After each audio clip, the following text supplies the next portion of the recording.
बुरहानपुर से निर्दलीय विधायक सुरेंद्र सिंह शेरा हर बार कुछ ऐसा करते हैं कि सियासी गलियारों में नई अटकलें शुरू हो जाती हैं।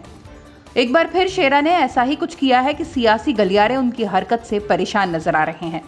खास तौर से बीजेपी में उनकी नई हरकत से हलाकान है। शेरा कब किसका साथ दे दे कहा नहीं जा सकता। कभी कांग्रेस के पाले में खड़े नजर आते हैं तो कभी बीजेपी के सामने नतमस्तक नजर आते हैं। मध्य प्रदेश में पूरी मेजोरिटी से बीजेपी सरकार बनने के बाद वैसे तो शेरा के तेवर ठंडे पड़ गए थे, पर अब भी वो अपनी हरकतों से बाज नहीं आए हैं और बीजेपी को सदमा पहुंचाते ही रहते हैं। एक बार फिर शेरा ने ऐसा ही कुछ किया है। कांग्रेस फिलहाल अपने विधायक उमंग सिंगार को बचाने में पूरी तरह जुट गई है। फिलहाल कांग्रेस के लिए कोरोना से बड़ा मुद्दा सिंगार का साथ देना बनता नजर आ रहा है। सिंगार की खातिर कांग्रेस विधायक मैराथन बैठकें ले रहे हैं।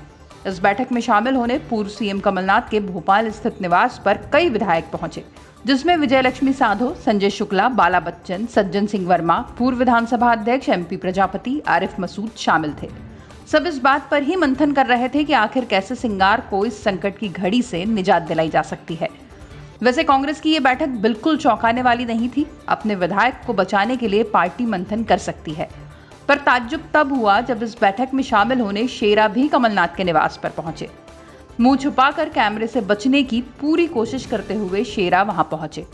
न चाहते हुए भी उनकी हल्की सी झलक मीडिया के कैमरे में कैद हो ही गई और शेरा फिर कंट्रोवर्सी का शिकार बन गए। पर यह सवाल तो बनता ही है कि जब बीजेपी इनडायरेक्टली इस मुद्दे पर कांग्रेस को घेरने की कोशिश कर रही है, तो फिर शेरा इस मामले पर हुई बैठक में शामिल होने भला क्यों पहुंचे हैं? क्या ये बुरहानपुर की आने वाले समय की सियासी तस्वीर है? क्योंकि शेरा के सरपरस्त नंद कुमार सिंह चौहान इस दुनिया में रहे नहीं।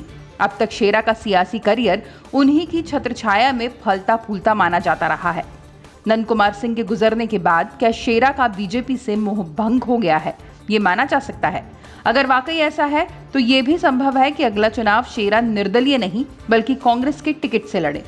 आखिर कांग्रेस की इस बैठक में शामिल होने का कुछ तो सबब होना ही चाहिए।